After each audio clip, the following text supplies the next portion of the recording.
हर शनिवार नुक्कड़ संवाद श्रृंखला की नई कड़ी में सदा लोक मंच ने उदय कुमार लिखित एवं निर्देशित नाटक महंगाई का प्रदर्शन खगौल स्थित Danapur railway station auto stand में किया गया, जिसके बोल खस्सी का जान जाए खवैया को स्वाद नहीं, प्रजा को भी भूख लगती राजा को याद नहीं। महंगाई ने छीन लिया थाली से भोजन, राजा ढकार मारे तनिक भी परवाह नहीं से नाटक की शुरुआत की गई। मोहम्मद गियासुद्दीन की रिपोर्ट।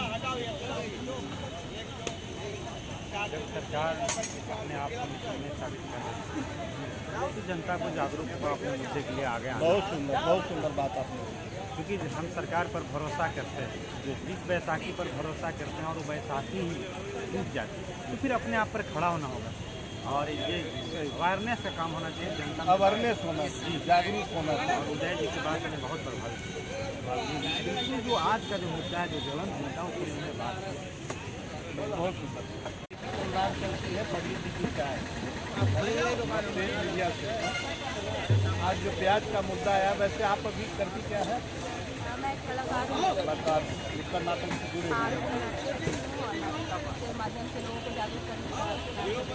ये जो प्याज का आज मुद्दा उठा, तो इतना सुंदर आप लोगों ने प्रस्तुति की, क्या वाकई में प्याज महंगा है या आर्टिफिशियल? प्याज महंगा है और आर्टिफिशियल नहीं है। कहने का मतलब है कि जब मुझे पता चला कि यहाँ पे नाटक होता है और सबसे पहले तो आज का जब टॉपिक जाने कि आज प्याज पे है ये मुद्दा, तो अपने आप को रोक नहीं पाए और आके इस चीज़ में कनेक्ट किए अपने आप को, क्योंकि कहीं ना कहीं हम सब भी रोजमर्रा की जो जिंदगी में घर में है उलझ गए हैं। हमारी जो खाने पीने की ये इच्छा है वो इतनी महंगाई है बाजार में कि वो कम हो गई है। और सबसे ज़रूरी चीज़ है कि हर घर की ज़रूरत है, गरीब हो अमीर हो मिडिल क्लास हो, सबके घर में राशन को महंगा किया जा रहा है, प्याज को महंगा किया जा रहा है, लहसुन को महंगा किया जा रहा है। तो मतलब ये इसके चलते आम जीवन बहुत त्रस्त है, प्रभाव भी पड़ रहा है, अस्त व्यस्त है। और सरकार से आपकी क्या शिकायत? सरकार से मेरी ये शिकायत है कि आप जो भी महंगाई बढ़ा रहे हैं या जो भी कुछ कर रहे हैं वो अमीर। आज पुनः प्याज का मुद्दा लेके सदा लोक मंच के संस्थापक श्री उदय कुमार आज फिर शनिवार के दिन पंडित जी की चाय परिचर्चा में उपस्थित हुए हैं।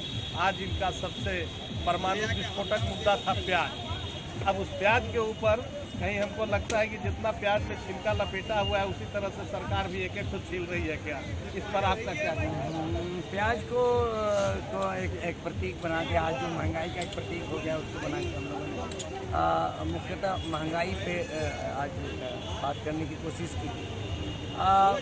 ये बड़ी अजीब ये है कि महंगाई बढ़ती जा रही है और सरकार के मंत्री का बयान आता है कि ये हमारे वश में नहीं है। तो किसके वश में है? किसके वश में है? ये भी तो साथ में बता देना चाहिए लोगों को किसके वश में है। दूसरे की बड़ी एक बयान आता है कि हम तो लहसुन प्याज खाते ही नहीं, इसलिए इसके मूल्य से हमारा कोई, और ये व्यंग्यात्मक बातें तो नहीं है, कोई व्यंग्यात्मक नहीं है।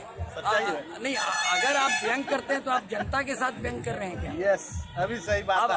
अब आप मजाक उड़ा रहे हैं। और ये तकलीफ तब और बढ़ जाती है कि जब हम जूझते हैं और जिन लोगों की तरफ हम उम्मीद करके देखते हैं, जिन लोगों से कहते हैं कि वो हमारे लिए कुछ करेंगे, हमें इस संकट से निकालेंगे, अगर वो वर्ग इस तरह का उपहास उड़ाता है या इस तरीके से आपका बल तोड़ देता है तो आप कहाँ जाए?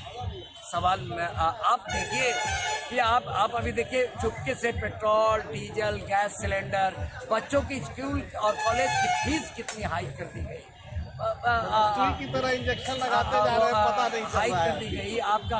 अब उससे हुआ का कि जो हम किराए के मकान में रहते हैं तो हमारा किराया, मकान का किराया, ऑटोबस का किराया, एक प्याज का इम्पैक्ट पूरे सोसाइटी पे पड़ रही है। अब दवाई महंगी, पढ़ाई महंगी, रोटी, कपड़ा, मकान, शिक्षा, स्वास्थ्य, रोजगार।